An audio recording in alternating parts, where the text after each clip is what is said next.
Hello everyone. I thought I'd do a little bit of a different video today. This one, a long time ago on Instagram, I asked the question if you guys had any experience with negligent or accidental discharges, of a firearm of course, and to tell me your story, and then I wanted to read some of those for a video and talk about them. So throughout the course of this video, I might grab multiple firearms and use them as examples. Now, normally I clear guns before I bring them on and I don't clear them in front of you. I did clear these before I brought them on too, but because we're talking about safety, I'm also going to talk about how to clear some popular firearms. So real quick, my handgun, CZ82, the chamber is empty and there's no magazine in. This one's clear. Next I have a pump action shotgun, so Mossberg 500 20 gauge. Chamber is clear and the tube is clear. I can see it clearly, you might not be able to from that angle. Something else we should talk about really fast is the 4 rules of gun safety. You can remember: treat, never, keep, keep. So, first rule, treat every gun like it's loaded. Because of that, we're not going to point it at people, we're not just going to pull the trigger aimlessly for no reason at all those kinds of things. Second, never point the gun at something that you did not intend to destroy. Now, when I teach people this, the way that I explain it is, if this is my gun, I should imagine that there is a laser coming out of the barrel, and whatever that passes in front of, it is going to break. It's going to cut it in half. So you don't want to point it at other people because you will cut them in half. It's an easy way to explain it to people, especially people I work with who don't have the best English skills. Third, keep your finger off of the trigger until you are ready to shoot. So what this happens in here is I'm holding the gun, I already cleared it, but I'm going to keep my finger like this until I'm ready to shoot. And even when I'm at the range, I'm going to wait until I'm pointed down range, and then I can put my finger on the trigger. And then the second one, keep in mind your target and what is behind it. So if I'm shooting at paper, that bullet is clearly going to go through that paper and hit what is behind it. However, if you're in a self-defense situation or a hunting situation and you're shooting at something fleshy, you should still know what's behind your target in case you hit it and it passes through, or in case you miss. Now with that, let's read into these. I fired my .22 so much without cleaning it that the extractor held open. I emptied the tube and went home. So the extractor is what pulls the round out. You can see the extractor on this CZ82 right here. It's that metal silver looking color right here. That held open, so the firearm was not functional, so he emptied the tube and went home. Worked the action a few times and then pointed it up at, decided to clean it up that evening. Worked the action a few times and then pointed it up and pulled the trigger. Put a hole through the ceiling. Thank goodness I had one story, patched it immediately and no one knew. Well, thankfully, this story ended happily. I believe most of the stories people said here ended with no major problems happening. But firearms, there is always the potential for a major problem. Now, what did he do wrong here? The first thing is he did not treat the gun like it was loaded, and it was. This is an easy mistake to make. We often think that the gun is clear because we cleared it earlier. I remember after my grandpa passed away, we were going through his house and we were clearing all of the firearms. And he had a loaded tube-fed .22 under his bed. And so first I pulled the tube out and tried to dump the rounds out, and they were not dumping easily. So eventually I just had to work the action over and over again. And even when I thought that there weren't any rounds left, there was still one in there. So this man probably made the same mistake. It's an easy mistake to make. He thought that it was clear, and it was not clear. That is a danger with tube feds in general. You know, with something like this, I pull out the magazine, I clear the chamber, and it's clear. With something like this, the way you get them out of the magazine tube is by running it and running it and running it, and then all of the rounds will be out of the mag tube.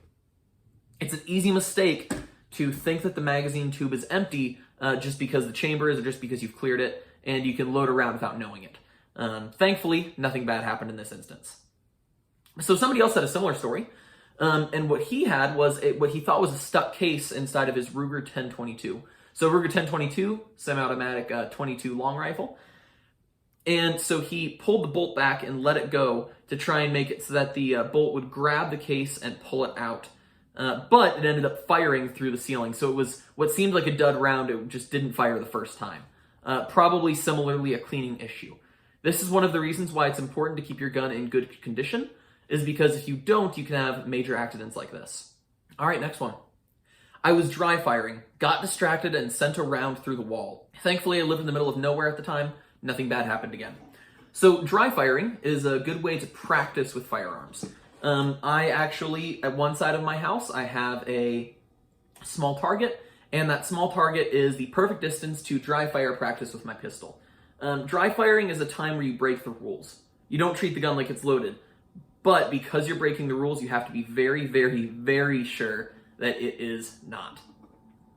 So when I dry fire, what I do is I take all of my pistol ammo and I make sure that it is locked inside of my cabinet. If I'm going to be pulling the trigger, I want to be absolutely certain that I won't send a live round down. So I will clear the firearm and then lock up my ammo, and when I'm ready, I will begin my dry fire practice. You want to be very careful whenever you are doing something that intentionally requires pulling the trigger.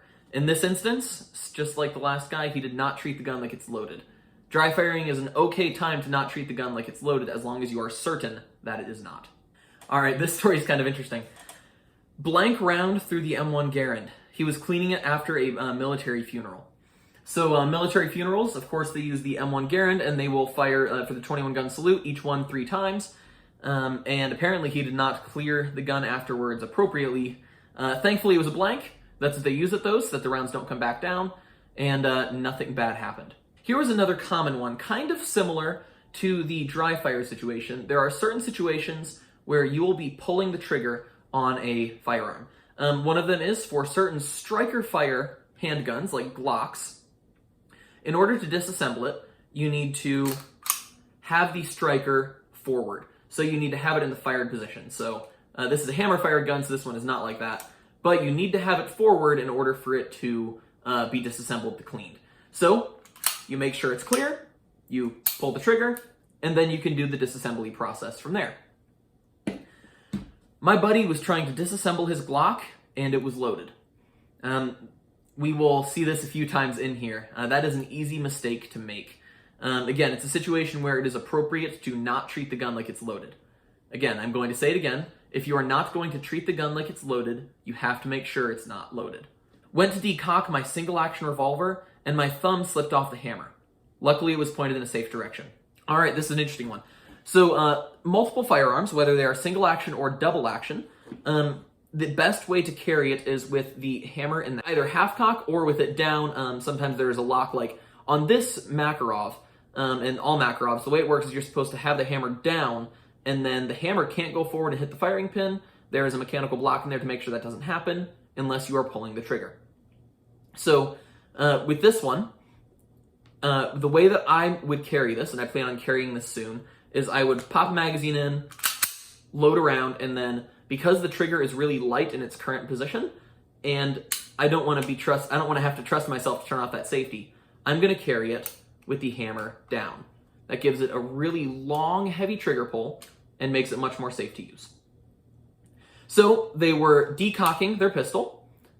So what you do is you pull the trigger, you let it down gently, but their thumb slipped. Went forward, hit the firing pin, and fired. This is another really easy mistake to make. The way that I choose to do this is if I'm going to decock it, I put my thumb right here, I pull the trigger, release the trigger, and then let it down gently.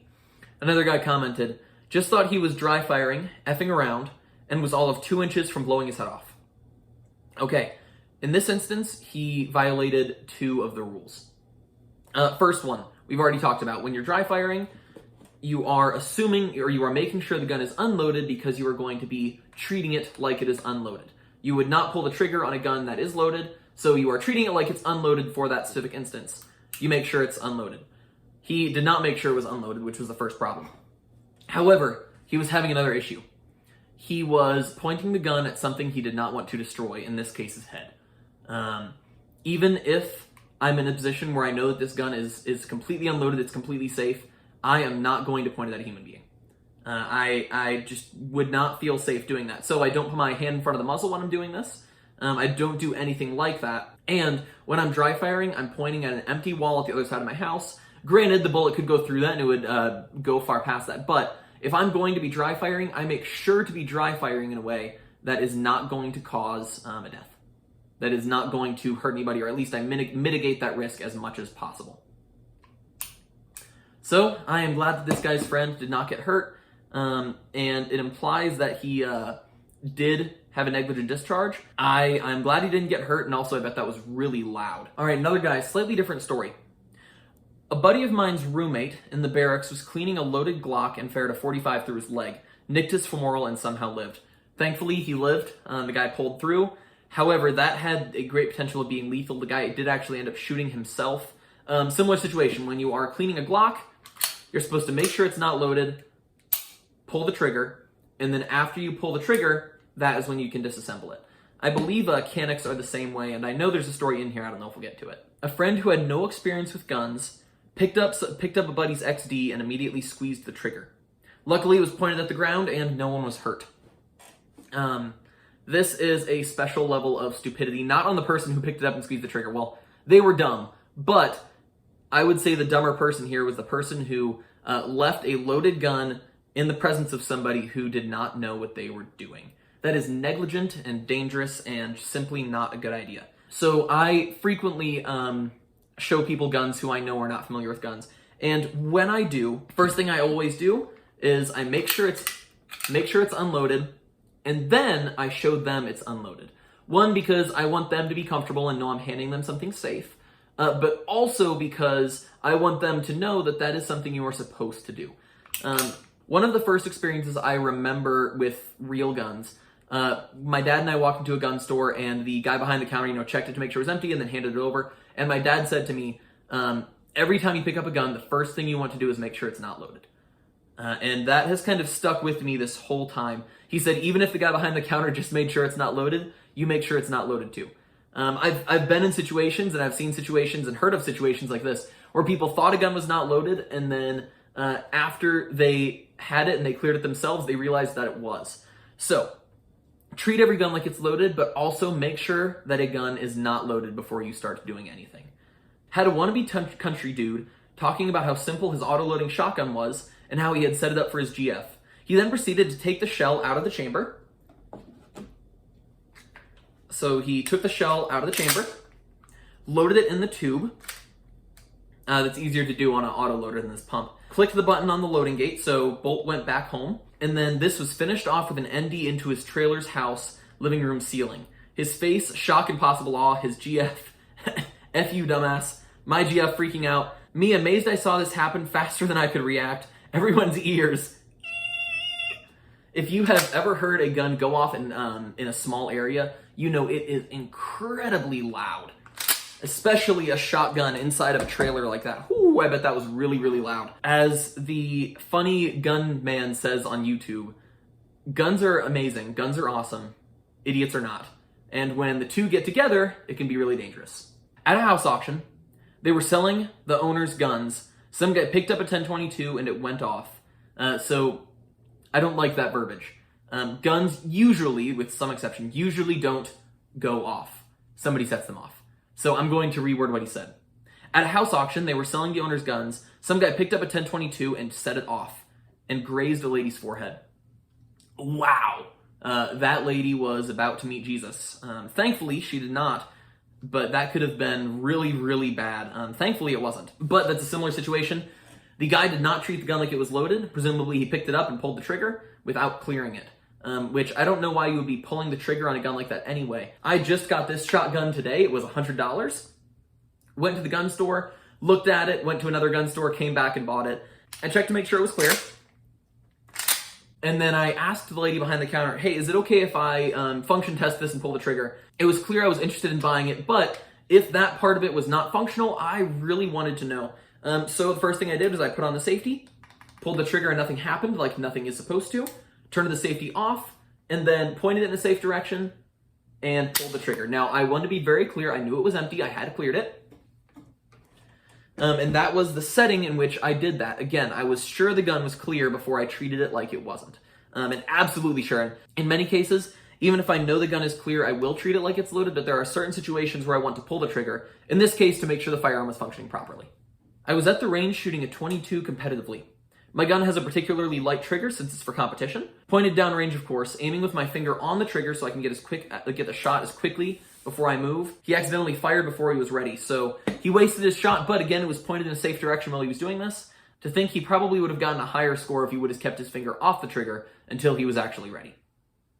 Had an old Browning Auto 5 20 gauge go off when my brother dropped it next to me while skeet shooting. Long guns like these are usually not 100% drop safe. Handguns should be drop safe, but usually the anticipation is people do not drop long guns as frequently as they drop handguns. So it is very common for long guns to not be entirely drop safe. Don't drop your shotgun. Don't drop your rifle. Generally don't drop your gun, but it's usually safer with a handgun. First time I bought an air rifle / air pellet gun, I loaded it up and aimed at the box packaging, thinking all of the styrofoam and air packets would stop the .177 caliber pellet, standard pellet gun round. Pellet went through the box and all of its contents and made a giant hole in my door. All right, so he did not know his target or was behind it. Actually, he knew his target, but his target was not as thick as he thought it was. So because of that, he damaged his door. Thankfully, nobody was hurt, but in that situation, it probably would not have killed anyone, just been painful and annoying, and he probably would have gotten yelled at if he was a kid. I know someone who got shot in the leg because her brother's shotgun went off by itself, and the person here had that in quotes. Her brother's shotgun went off by itself. Again, it is very, very, very rare that guns just go off. Most often when a gun goes off by itself, somebody wasn't doing their job. Somebody was not doing the right thing. This guy does not include the context for how it started, but he says the bullet flew through the master bedroom, over my dog's head, scraped a bar stool, scraped the hallway arch, through the corner of an electrical socket, and hit the footboard of my bed while I was in the adjacent room. And it was out of a 9mm Walther. So 9mm handgun went through several things before stopping. This is why it is important to know what is behind your target. And to keep it pointed, the direction you might think is safe is not always safe. Clearly, it's not good even if you just send a round through your wall. But narrowly missed a dog. I personally have never had a firearm negligent discharge. Maybe I had one with my BB gun when I was younger. I can't remember. But I heard one time I was at home, and a family member sent birdshot through a bed in the upstairs. So it shot through the bed, and the birdshot was stopped by the rug on the floor and the hardwood beneath it. If that had been something like this, it could have gone through the floor. Another family member and I were both downstairs when this event happened. If it was something like this, somebody could have been killed. And even in that situation, our cat liked to hide under that bed. Thankfully, she did not get hurt, and she is still alive to this day. But the point of that is, that story could have been a lot worse than it really was. I like reading these stories, I like hearing them. But this really is just as much a matter of life or death as the caliber you're carrying. And all of the other things we talk about in guns. What caliber are you using? What's your self-defense gun? What kind of flashlight are you using? What are your optics? Like, those are fun things to talk about. But this is just equally, if not more so, a matter of life or death. So, when you go shooting, when you're at home, when you're dry firing, when you're cleaning your guns, stay safe, and I will see you guys in the next video. Goodbye. Which proves it's hard to get the best of a man named John. Big John. Big John.